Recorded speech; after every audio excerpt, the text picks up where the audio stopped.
اور پھر اس پیالے کو عائشہ کی طرف بڑھا دیا رضی اللہ عنہا. عائشہ نے وہ فرماتی ہے کہ تھوڑا ان کو شرم آئی، جھجک محسوس ہوئی، تو آپ نے انکار کر دیا. اسما کہتی ہے کہ میں نے غصہ کیا اور انہیں ڈانٹا اور کہا رسول اللہ دے رہے ہیں نا، پھر تم کیوں نہیں لے رہی ہو؟ تو انہوں نے اس کو لیا اور تھوڑا سا پی لیا. اس کے بعد رسول اکرم صلی اللہ علیہ وسلم نے فرمایا تم لوگ بھی پیو. اور بھی عورتیں بیٹھی تھی، چونکہ عائشہ رضی اللہ عورتوں میں تھی اور ظاہر سی بات ہے وہ عورتیں پردے میں تھی، تو کہا تم عورتیں بھی پیو. ٹھیک ہے. تو انہوں نے کہا اللہ کے رسول صلی اللہ علیہ وسلم آپ پہلے پی لے، زیادہ بہتر ہوگا. پھر رسول اللہ نے دوسری بار پھر پیا.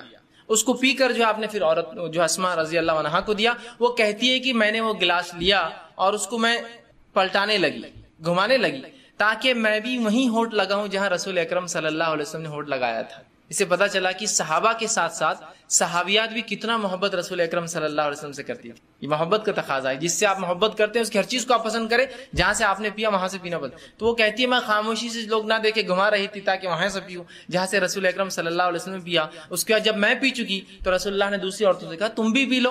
عورتوں نے شرما کر کہا کہ اللہ کے رسول نہیں تعالی. آپ نے کہا کہ دیکھو دو چیزیں ایک ساتھ نہیں ہو سکتی، بھوک اور جھوٹ.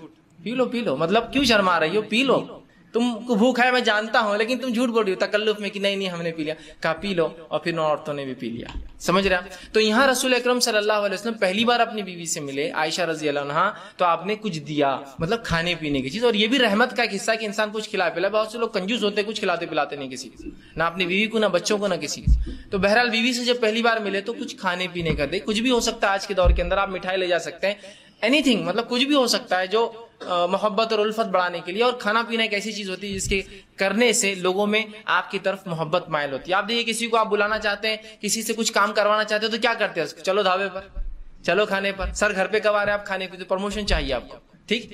تو بہرحال کھانا ایک وہ ہے. تو یہاں شریعت نے کہا بیوی سے بھی الفت محبت کرو. تو پہلی بار جب آپ بیوی سے ملے تو چونکہ ہم بستری شروع ہوتی ہے اسی عمل کے بعد، اس لیے میں اس کو بھی رکھ رہا ہوں، تو کھلائے پلائے کچھ دے. اور یہ کچھ بھی ہو سکتا ہے، آپ کے علاقے، سماج، ماحول کے اعتبار سے چیزیں XYZ بدل سکتی ہیں. ٹھیک ہے بہرحال تو کچھ نہ کچھ کرے. دوسری چیز، جب بیوی سے پہلی بار خلوت مطلب علیحدگی میں جہاں کوئی آپ کو نہ دیکھ رہا ہو، جب خلوت میں ملاقات ہو، تو آپ صلی اللہ علیہ وسلم نے فرمایا کہ جب خلوت میں بیوی سے پہلی بار ملے، اور یہ عمل ایک بار کے لیے ہے صرف جو اب میں عمل بیان کر رہا ہوں، تو آپ نے فرمایا کہ جب ملے تو اس بسم اللہ کہے، اللہ کا نام لے، اور بیوی کا جو سر کا سامنے کا حصہ ہوتا ہے بالوں کا، ٹھیک، اس کو اپنے سیدھے ہاتھ سے پکڑے. ٹھیک، سیدھے ہاتھ سے پکڑے.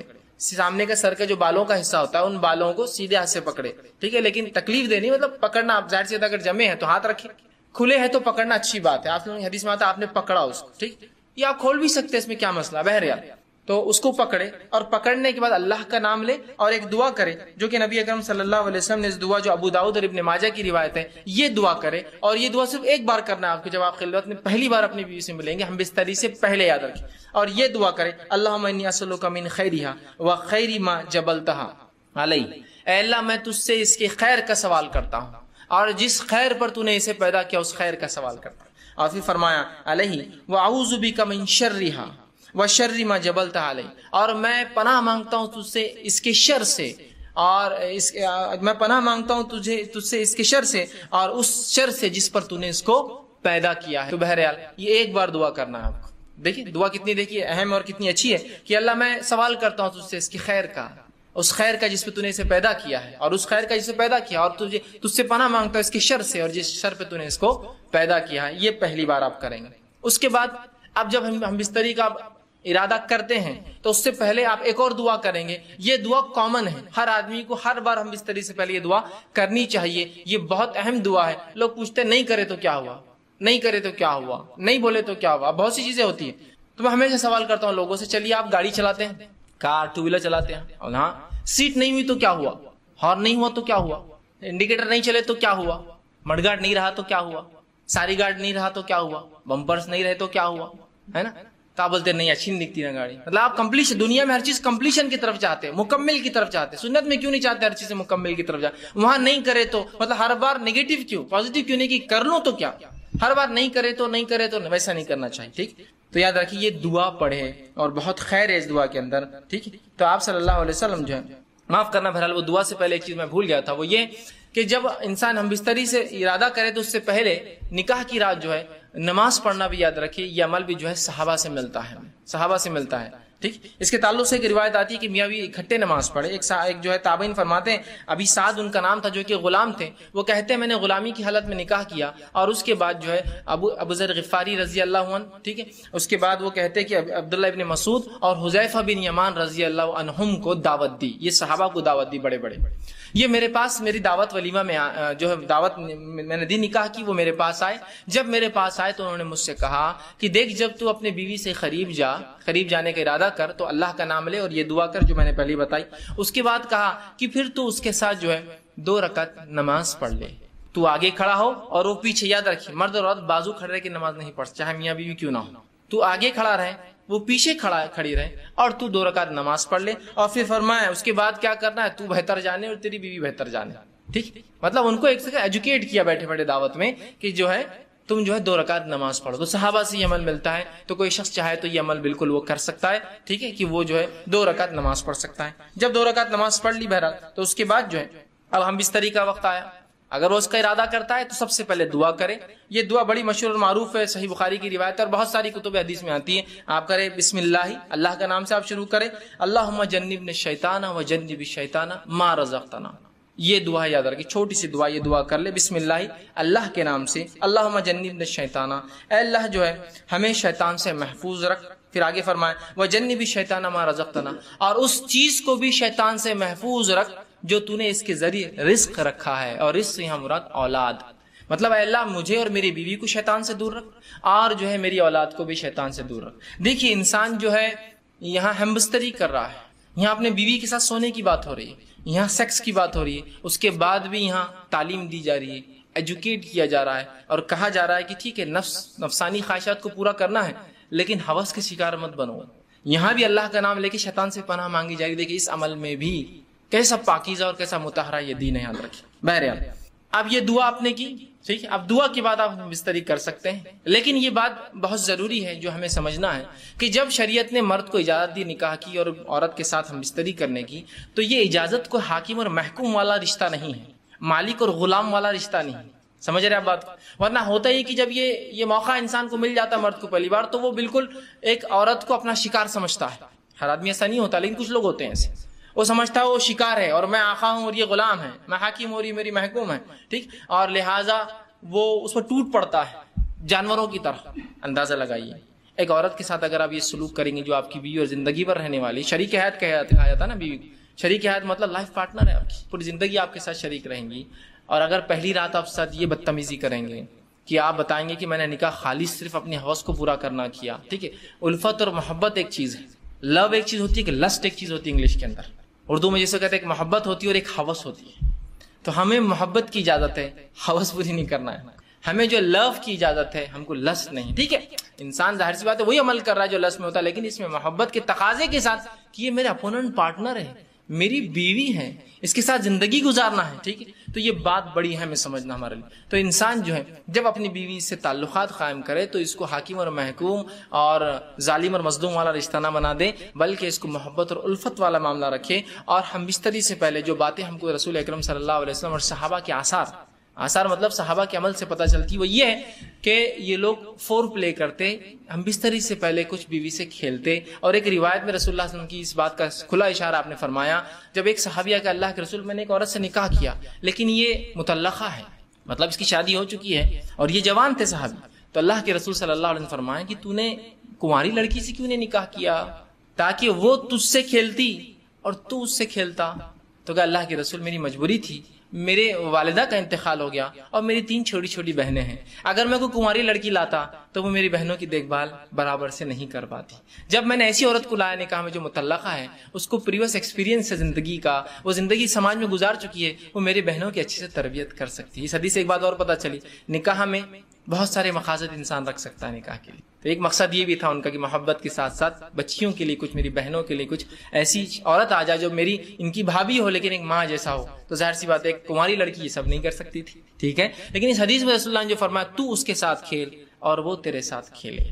تو یہ محبت جو ہے یہ ہم بستری سے پہلے انسان فور پلے کرے، کھیلے اس سے، مطلب اس کو راضی کرے اور منوائے اس عمل کے لیے. اس لیے کہ ہیومن بینگ جو انسان ہوتے وہ میکینیکل عمل نہیں کر سکتے. میکینیکل سمجھتے مشینیں ہوتی، مشینوں کا معاملہ ہوتا ہے کہ آپ نے جب بٹن دباؤ میکینیکلی شروع ہو جاتی ہے، لیکن انسان جو ہوتے ہیں ویسے میکینیکل نہیں ہوتے، ان کو ذہنی تیار ہونا پڑتا ہے، پھر جسمانی فزیکل ریڈی ہونا پڑتا ہے، اس کے بعد انسان کچھ اعمال کر سکتا ہے. جیسے آپ کو کس سے ڈیل کرنا ہے کوئی انسان سے، تو بہت ساری باتیں ہوں گی، ملاقاتیں ہوں گی، ٹھیک ہے، اس کے بعد کوئی ڈیلنگ فائنل تک پہنچیں گے. سیم ویسی ہوتا ہے. تو اس بات کو ذہن میں رکھیں، اور بالخصوص پہلی رات میں تو آپ خاص طور سے اس کو یہ نہ کرے کہ ٹوٹ پڑنے کا معاملہ کرے، بلکہ سنت کو لحاظ رکھتے ہوئے، شریعت کا لحاظ رکھتے ہوئے، انسانی ذہنیتوں کا لحاظ رکھتے ہوئے، سامنے والے فریق کی، آپ کی بیوی کی عمر کا لحاظ بھی رکھ سکتے ہیں. ہو سکتا ہے کوئی انسان 40 سال کا اور نکاح 20 سال سے کیا ہو، جائز ہے بالکل.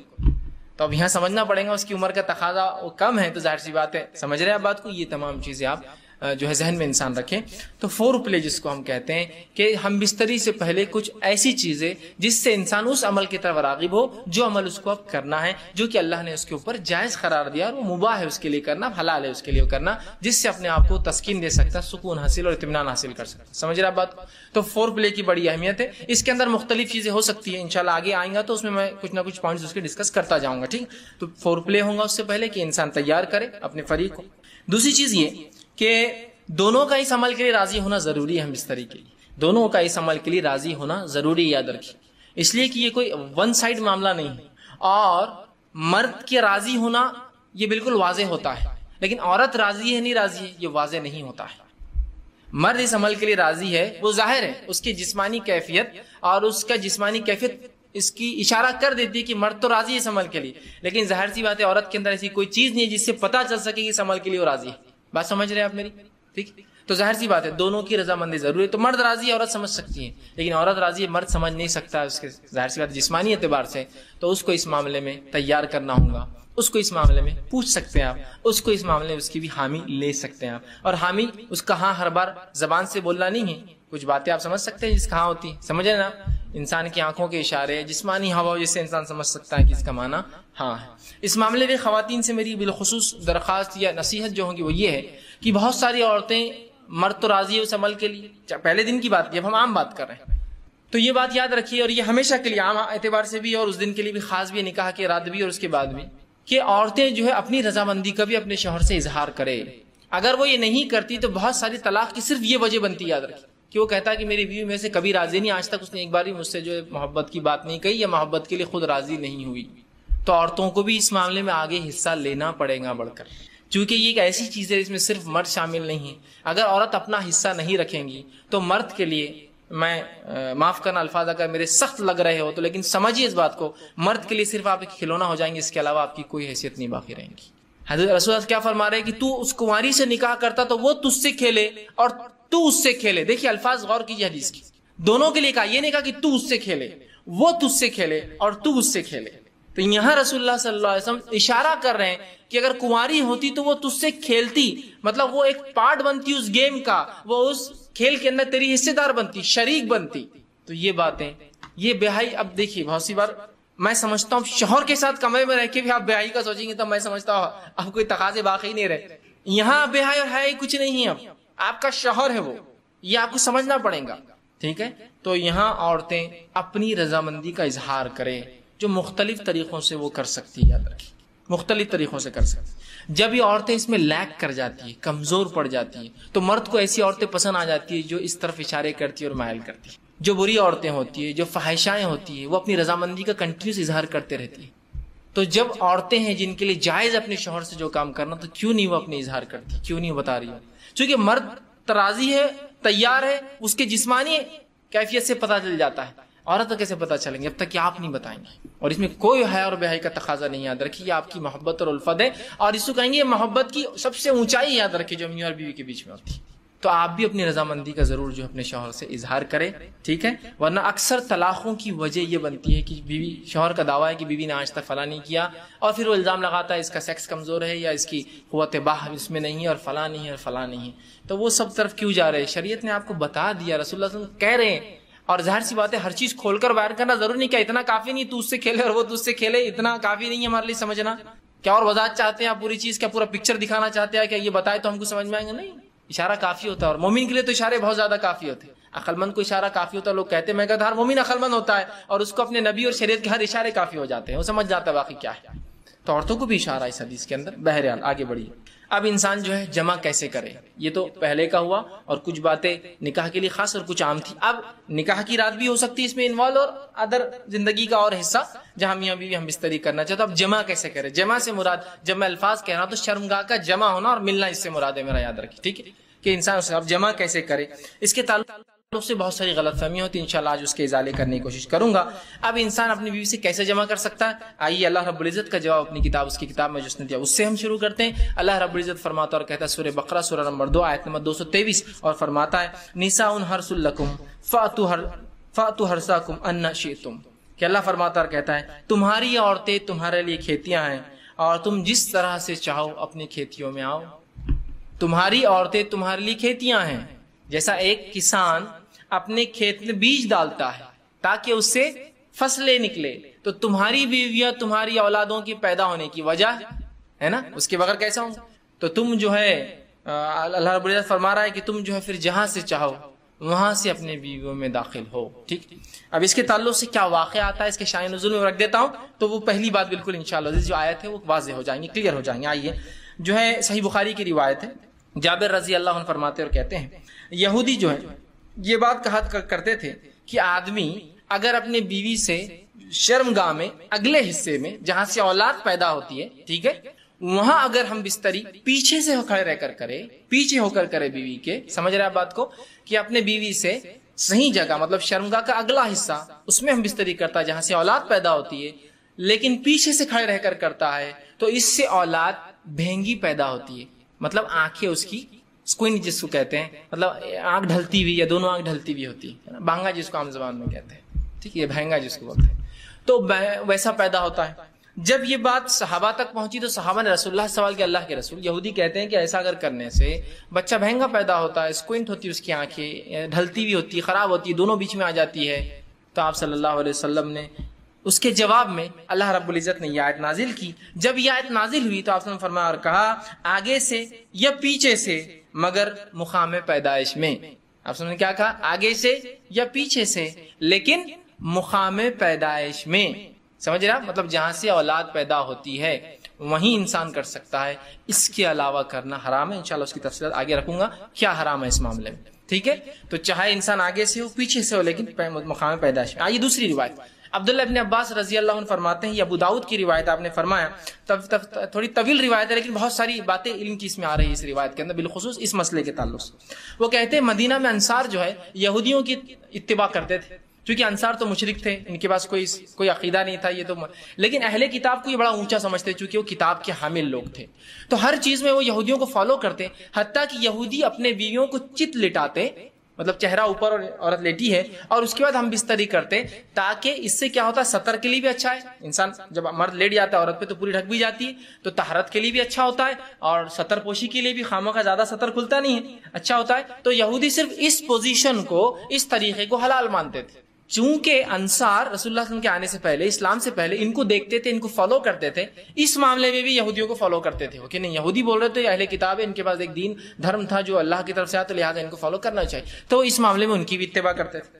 عبداللہ ابن عباس رضی اللہ عنہ فرماتے لیکن ہم جو مہاجر تھے، ہم مکے والے لوگ، مکے کے جو لوگ تھے وہ مختلف قسم سے اپنے بیویوں سے تعلقات قائم کرتے، آگے سے پیچھے سے لٹا کر ہاتھوں پہ ان کو کھڑے کر کے مختلف چیزوں سے، اور جنس کی جو ہے ہم بستری کی لذتیں اٹھایا کرتے تھے.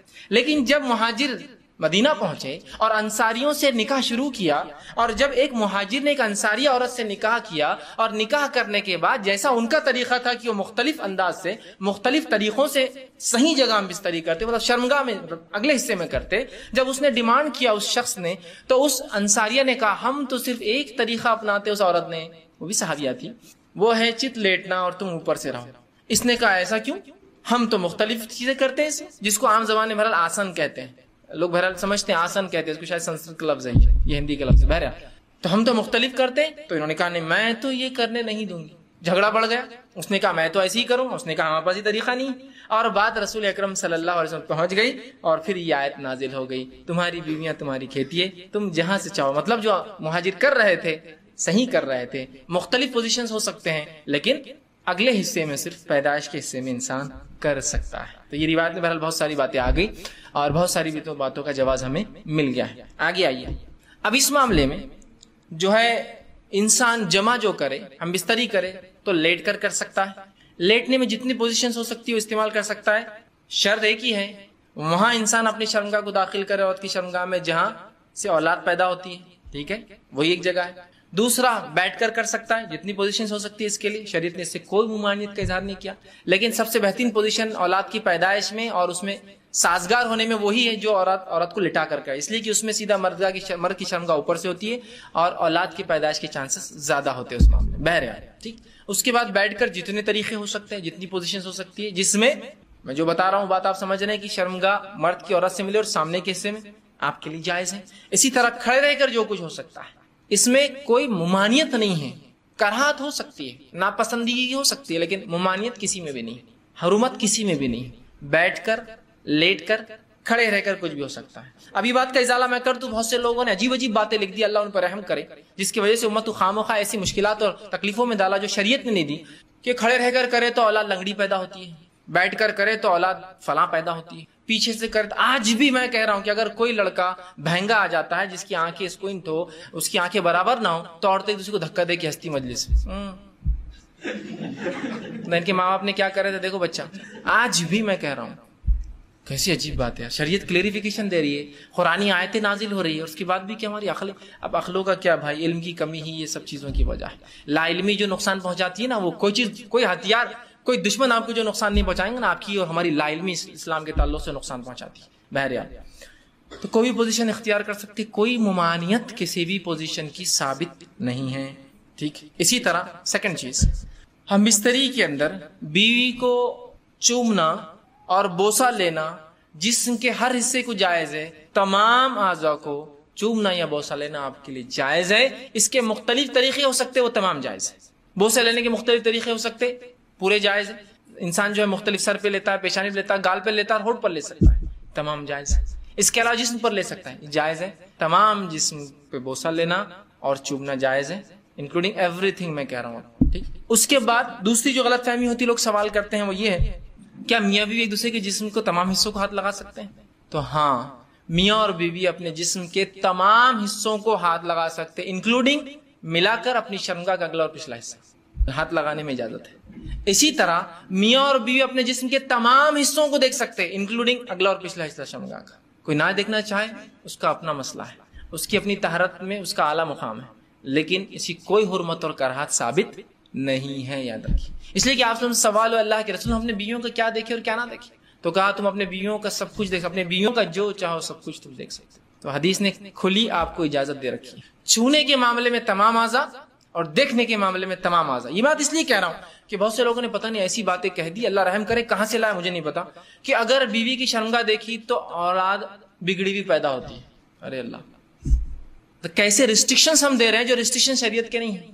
کیسے، مطلب سوچیے نا آپ، کیسی عقل کام نہیں کرتی کہ ایسے کیسے ریسٹرکشن ہو سکتے. ٹھیک. تو لہٰذا اس بات کے تعلق سے لوگ بہت سوال کرتے ہیں، میں نے اس کا کلیریفیکیشن پورا بہرحال سوال کے تعلق دے دیا. دونوں ہی چیز یاد رکھیے، چھونے کے معاملے میں اور دیکھنے کے معاملے میں میاں اور بیوی کمپلیٹ رائٹ ہے، کمپلیٹ حق ہے، وہ جو چاہے اس معاملے میں کر سکتے ہیں، یاد رکھیے. ٹھیک. اب آئیے اس معاملے میں ہم بستری میں منائی کس چیز سے ہے وہ بھی دیکھ لیں، اور افضل کب اور کہاں اور کیسے ہے، ٹھیک، وہ بھی ایک دیکھ لیتے ہیں. آئیے آگے بڑھیے.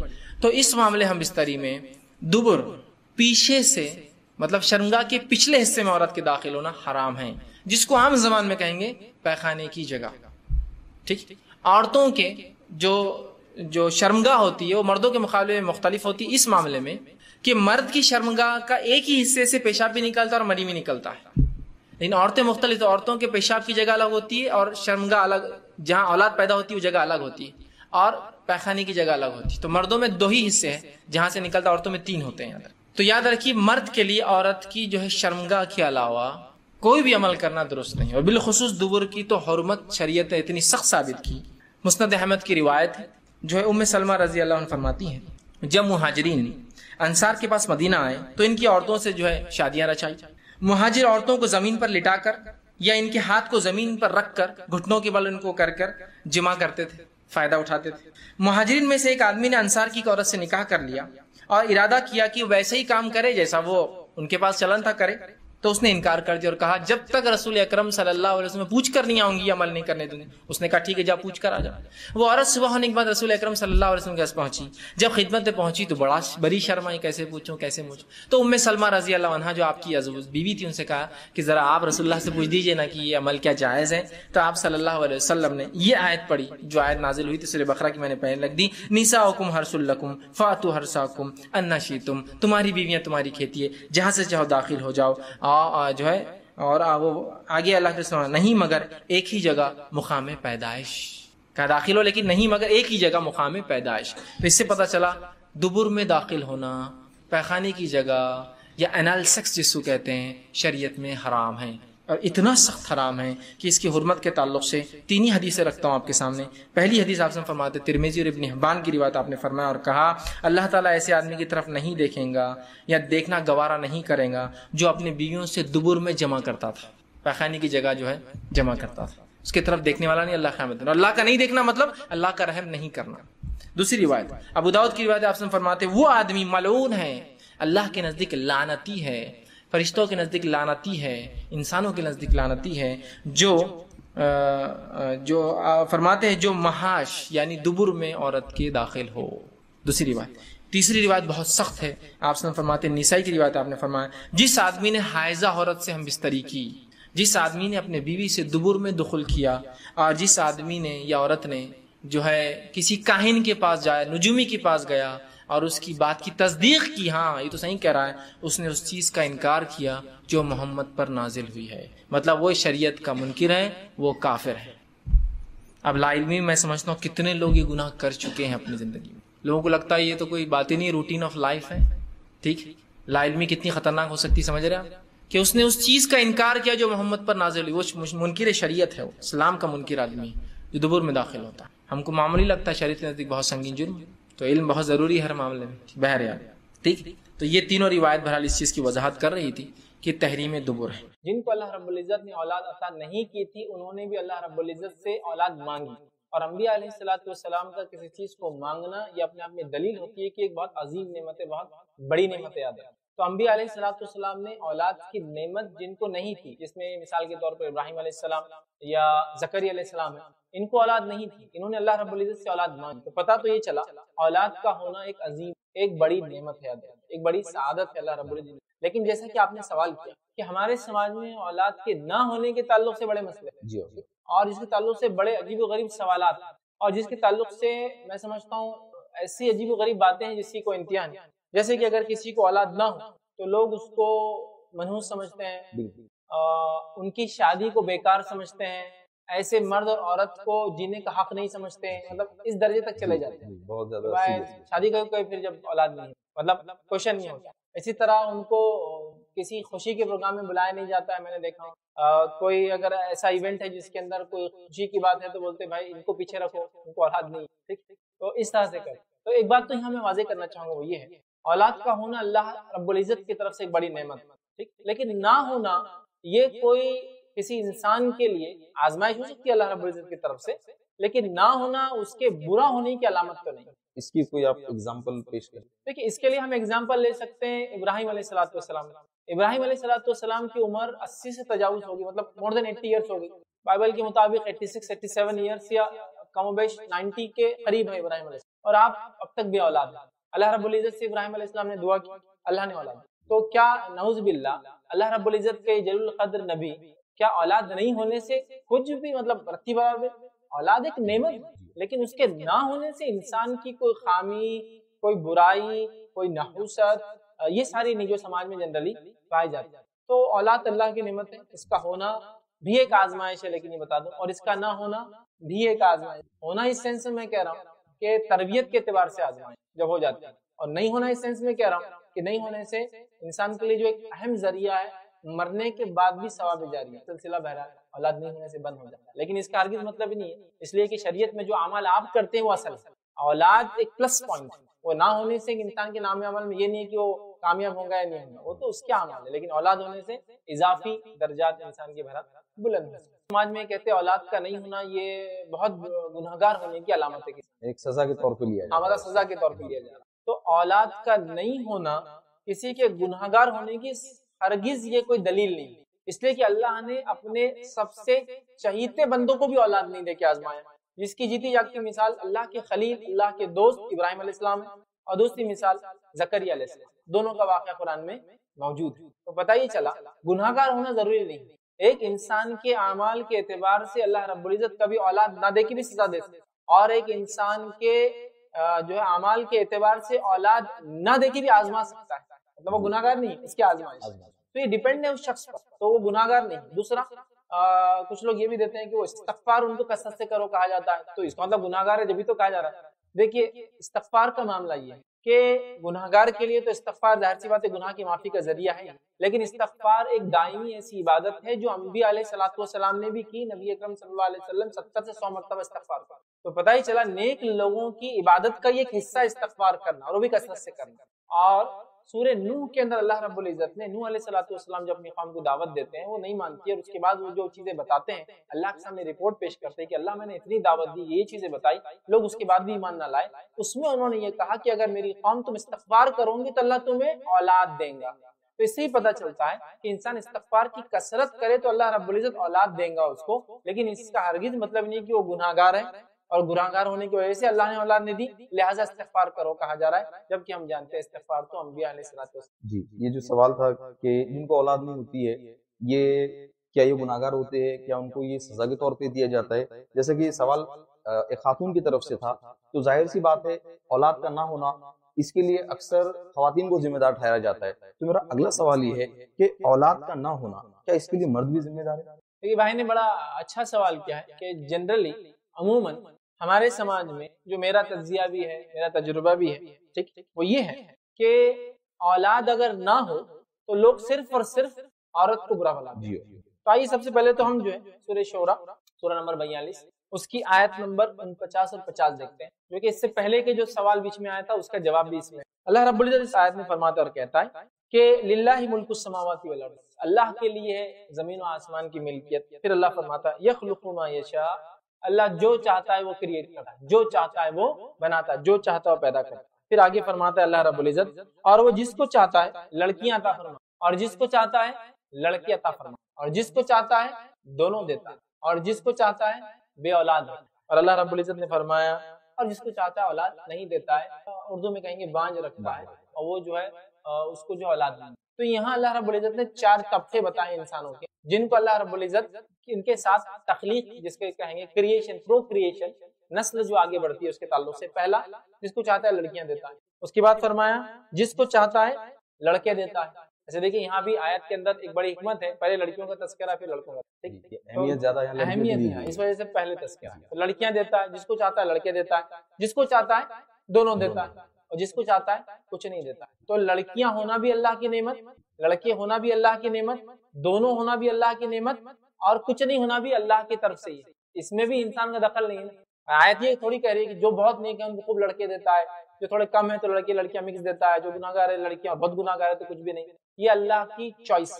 یہ تو اللہ کا بہت بڑا رحم ہوا کہ پہلی بات کلیئر کر دی نے، تو آج ہم اپنے سماج میں لڑکی کی زیادہ تعداد دیکھ کر اس کو گناہگار ٹھہرا دیتے، تو یہ اللہ کا بہت بڑا کرم ہوا۔ تو یہ لڑکیاں ہو لڑکے ہو دونوں ہو کچھ بھی نہیں ہو، یہ کس کی طرف سے؟ اللہ کی طرف سے۔ اب سوال یہ تھا بھائی کا کہ ان دونوں کے اندر کیا ایسا ہوتا ہے کہ مرد کی طرف سے بھی اور عورت کی طرف سے بھی ایسا کچھ ہوتا ہے کہ جس کو کہیں گے اولاد بانجھپن، یا صرف عورت اس کی ذمہ دار ہے؟ تو یہ ایک بہت بڑی غلط فہمی ہے ہمارے سماج میں کہ اگر اولاد نہ ہو تو صرف اور صرف اس کا واحد ایک شخصیت ذمہ دار ٹھہرائی جاتی ہے، جو کہ غلط ہے، اور وہ کون ہے؟ عورت۔ مثال کے طور پر کسی کو اولاد نہ ہو تو اس کی ساس کہیں گی کہ میرے بیٹے کا نصیب تو پھوٹ گیا، کہ تو اس کے اندر تم جیسی لڑکی آ گیا، جس کو کیا نہیں ہو رہی ہے؟ اولاد، تو گویا پھر لڑکیاں۔ اس کے علاوہ میاں بیوی کو اولاد نہیں ہے نا، میاں بھی دعوت میں جا رہا ہے، بیوی بھی دعوت میں جا رہی ہے، لیکن بیوی کے ختم نحوست والے سمجھے جا رہے ہیں، میاں کے نہیں سمجھے جاتے۔ مطلب یہی ہوا نا کہ غلطی اس کی ہے تو لہٰذا پنشمنٹ اس کو ملنا چاہیے، عورت۔ دیکھیے کوئی اگر پروگرام چل رہا ہے، میں نے یہاں تک سنا کہ ایک پروگرام چل رہا ہے کوئی خوشی کا، اور کسی کو اولاد نہیں بولتے ان کو پیچھے رکھو ورنہ پرابلم ہو جائے، عورت کو، لیکن آدمی کو کبھی نہیں بولتے یہ صاحب کو پیچھے کرو، سمجھ رہے ہیں؟ تو سماج نے یہ سوچ رکھا ہے کہ صرف عورت اس کی 100% ذمہ دار ہے، اور ذمہ داری کے ساتھ ساتھ اسی کو بوجھ اٹھانا ہے اس چیز کا کہ اس کو اولاد نہیں ہے، اور اسی کو سارے تانے اور اسی کو پوری تکلیف اٹھانا ہے۔ شرعی اعتبار سے ایسا نہیں ہے، سائنٹیفک بھی ایسا ہے۔ آج جدید سائنس ہم کو بہت واضح طور سے کہہ رہی ہے کہ عورت بھی بانج ہو سکتی ہے، مطلب اولاد نہیں ہوتی،